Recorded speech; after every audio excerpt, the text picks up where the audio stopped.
Page 1। Annamalai की पहाड़ी प्रायद्वीपीय भारत की प्रमुख पहाड़ी है। यह केरल तथा तमिलनाडु राज्य में फैली हुई है। अनाईमुडी पश्चिमी घाट की तथा संपूर्ण दक्षिण भारत की सबसे ऊंची चोटी है। ये मसालों की खेती के लिए भी जानी जाती है। पालनी पहाड़ी यह तमिलनाडु राज्य में विस्तृत है। पालनी की पहाड़ी हिल स्टेशन के लिए प्रसिद्ध है तथा ये दक्षिण भारत में प्रमुख पर्यटन स्थान है। कोडाइकनाल प्रमुख हिल स्टेशन पालनी की पहाड़ी में उपस्थित है। कड़मम हिल्स या इलायची की पहाड़ी यह केरल तथा तमिलनाडु राज्य में फैली हुई है। दक्षिणी पश्चिमी मानसून के समय यहाँ भारी वर्षा होती है। पेज 2। ये मसालों की खेती के लिए जाना जाता है। Note right arrow. केरल की शांत घाटी शांत घाटी आंदोलन के लिए जानी जाती है। शांत घाटी शोला वनों के लिए प्रसिद्ध है। पूर्वी घाट की पहाड़ियाँ विस्तार राइट एरो। महानदी के दक्षिण से कन्याकुमारी तमिलनाडु तक यह अविच्छिन्न पहाड़ी का उदाहरण है। इसकी सबसे ऊंची चोटी जिंदागान है। एनसर्ट के अनुसार महेंद्रगिरी पूर्वी घाट की सबसे ऊंची चोटी है। कोरोमंडल तट शीत ऋतु में लौटते हुए मानसून के द्वारा वर्षा प्राप्त करता है। पूर्वी घाट की प्रमुख पहाड़ियाँ महेंद्रगिरी यह ओडिशा राज्य में विस्तृत है। इसे पूर्वी घाट की सबसे ऊंची चोटी के रूप में जाना जाता है। पेज 3। यह महाशिवरात्रि के त्योहार के लिए प्रसिद्ध है। मलयागिरी पहाड़ी ये ओडिशा राज्य में उपस्थित है। मलयागिरी तथा गड़जात की पहाड़ियों को ओडिशा की उच्च भूमि कहा जाता है। दोनों पहाड़ियां लोहे के खनन के लिए प्रसिद्ध हैं। बादाम पहाड़ ये ओडिशा राज्य में फैला हुआ है। यह लोहा डोलोमाइट तथा एस्बेस्टस के खनन के लिए प्रसिद्ध है। शेषाचलम हिल्स यह आंध्र प्रदेश राज्य में उपस्थित है। यह 7 छोटी छोटी पहाड़ियों का समूह है। ये 7 पहाड़ियां हैं -1 शेषाद्री, 2 नीलाद्री, 3 गरुड़ाद्री, 4 अंजनाद्री, 5 वृषभाद्री, 6 वेंकटाद्री, 7 बलाद्री। पेज 4। शेषाचलम पहाड़ी तिरुपति मंदिर के लिए प्रसिद्ध है। नल्लामलाई की पहाड़ी यह कृष्णा नदी के दक्षिण में उपस्थित है। इसे काली पहाड़ी भी कहा जाता है। ये चूना पत्थर डोलोमाइट लोहा तथा मैग्नीज के खनन के लिए जाना जाता है। जावेदी हिल्स यह तमिलनाडु के वेल्लोर जिले में उपस्थित है। यह धात्विक तथा अधात्विक खनिजों के खनन के लिए जाना जाता है। ये हिल स्टेशन के लिए भी प्रसिद्ध है। पंचमलाई पहाड़ी यह तमिलनाडु राज्य में उपस्थित है। यह पूर्वी घाट की पहाड़ी का भाग है। यह हिल स्टेशन के लिए प्रसिद्ध है। पेज 1।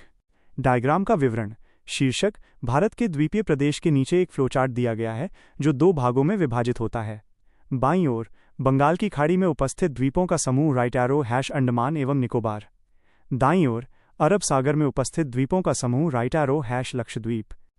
अंडमान एवं निकोबार द्वीप समूह बंगाल की खाड़ी में उपस्थित 572 से अधिक द्वीपों का समूह अंडमान एवं निकोबार कहलाता है। ये हिमालय का ही विस्तार है। इसे अराकानियोमा का दक्षिणी विस्तार माना जाता है। अंडमान तथा निकोबार का निर्माण भारतीय तथा वर्मा प्लेट के टक्कर से हुआ है। यूरेशियन प्लेट का भाग। अंडमान तथा निकोबार से संबंधित अन्य तथ्य सैडल चोटी अंडमान तथा पूरे अंडमान एवं निकोबार की सबसे ऊंची चोटी है। पेज 2। थ्विलर चोटी निकोबार की सबसे ऊंची चोटी है। कोको चैनल उत्तरी अंडमान को म्यांमार के कोको द्वीप से अलग करता है। ग्रेट चैनल के द्वारा ग्रेट निकोबार सुमात्रा से अलग होता है। 10 कैरेट सर्क चैनल अंडमान को निकोबार से अलग करता है।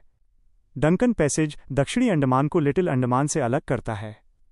सोमबैरो चैनल के द्वारा कार निकोबार लिटिल निकोबार से अलग होता है।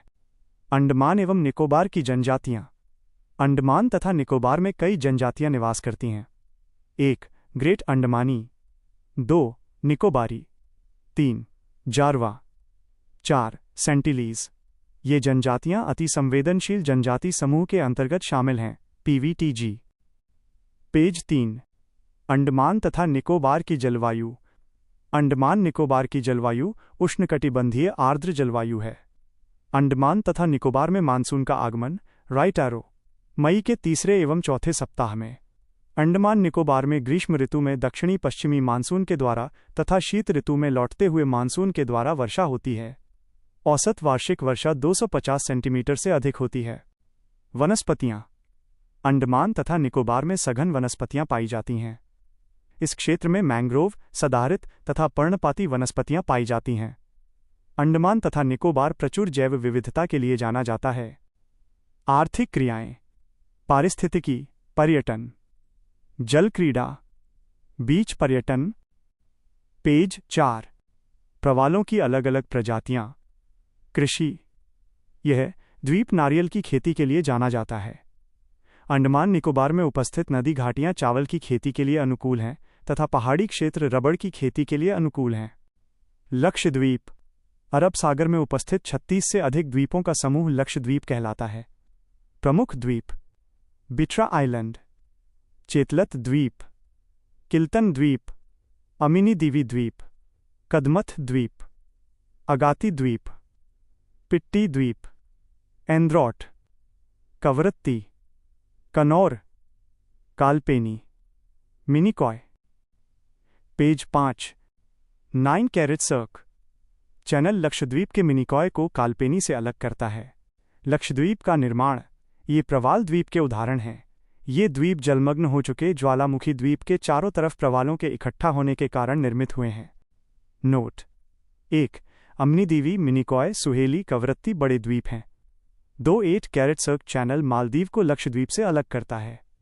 3। सभी द्वीप मानव आवासित नहीं हैं। 4। अमिनी दीवी, एंद्रॉट तथा कवरत्ती मानव द्वारा आवासित हैं। 5। मिनिकॉय लक्षद्वीप का सबसे बड़ा एवं सबसे आधुनिक द्वीप है। 6। इसकी जलवायु उष्णकटिबंधीय आर्द्र जलवायु है। 7। लक्षद्वीप पर एकमात्र पक्षी अभयारण्य पिट्टी पक्षी अभयारण्य है। पेज 6। 8। यह पक्षी अभयारण्य समुद्री कछुओं का प्रजनन स्थान है। 9। ये पक्षी अभयारण्य सागरीय पक्षियों जैसे सूटी टर्न, ग्रेटर क्रेस्टेड टर्न इत्यादि का प्रजनन स्थल है। 10। लक्षद्वीप बीच पर्यटन, पारिस्थितिकी पर्यटन, जल क्रीड़ा तथा अलग अलग प्रजाति के प्रवालों के लिए प्रसिद्ध है। पेज 1। भारत का तटीय मैदान। डायग्राम का विवरण। इस रेखाचित्र में भारत के मानचित्र को दर्शाया गया है, जिसमें भारत के तटीय मैदानों के 2 मुख्य भागों को चिह्नित किया गया है। पश्चिमोत्तर और पश्चिमी तट के साथ दर्शाया गया भाग पश्चिमी तटीय मैदान, पूर्वोत्तर और पूर्वी तट के साथ दर्शाया गया भाग राइट एरो द्वारा इंगित पूर्वी तटीय मैदान।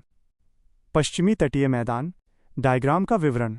इस रेखाचित्र में भारत के पश्चिमी तट का उत्तर से दक्षिण की ओर विस्तार और उसका क्रमिक विभाजन दर्शाया गया है। 1। सबसे उत्तर में कच्छ का मैदान। 2। उसके ठीक नीचे काठियावाड़ का मैदान। 3। मध्य भाग उत्तर मध्य कोंकण का मैदान। 4। मध्य भाग दक्षिण मध्य कन्नड़ का मैदान। 5। सबसे दक्षिण में मालाबार का तटीय मैदान। पेज 2। अरब सागर तथा पश्चिमी घाट की पहाड़ियों के बीच में उपस्थित तटीय मैदान पश्चिमी तटीय मैदान कहलाता है।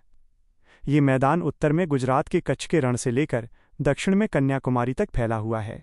रण का अर्थ है दलदली भूमि। प्रमुख राज्य। ये मैदान उत्तर में गुजरात से लेकर महाराष्ट्र, गोवा, कर्नाटक तथा केरल तक फैला हुआ है। निर्माण।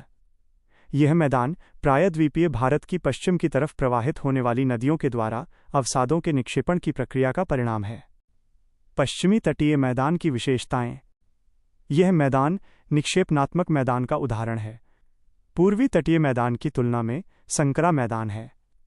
पश्चिमी तटीय मैदान में नदियों के द्वारा ज्वार नदमुख डेल्टा एस्ट्यूरी बनाया जाता है। इस तटीय मैदान में धसाव के उदाहरण हैं। पश्चिमी तटीय मैदान में पश्चगामी जल या कयाल की उपस्थिति है। पेज 3। उदाहरण राइट एरो।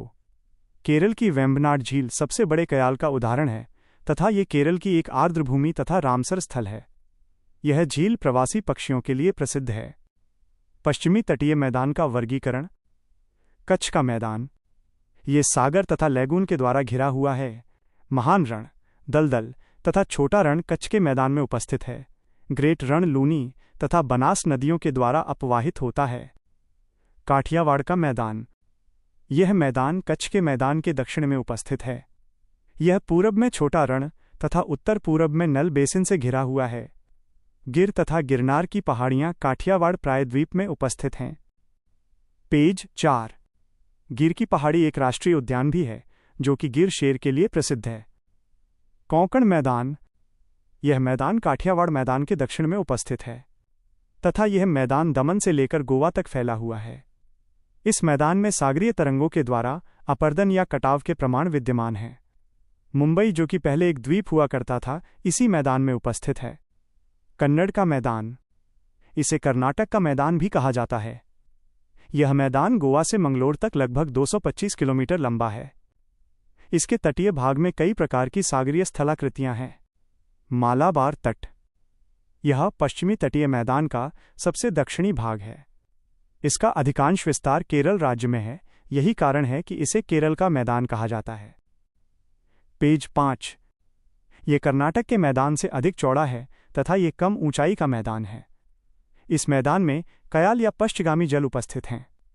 इसकी जलवायु उष्णकटिबंधीय आर्द्र जलवायु है, जहां शीत ऋतु शुरू होती है, इसलिए इस तट की जलवायु को AMW प्रकार की जलवायु कहा जाता है।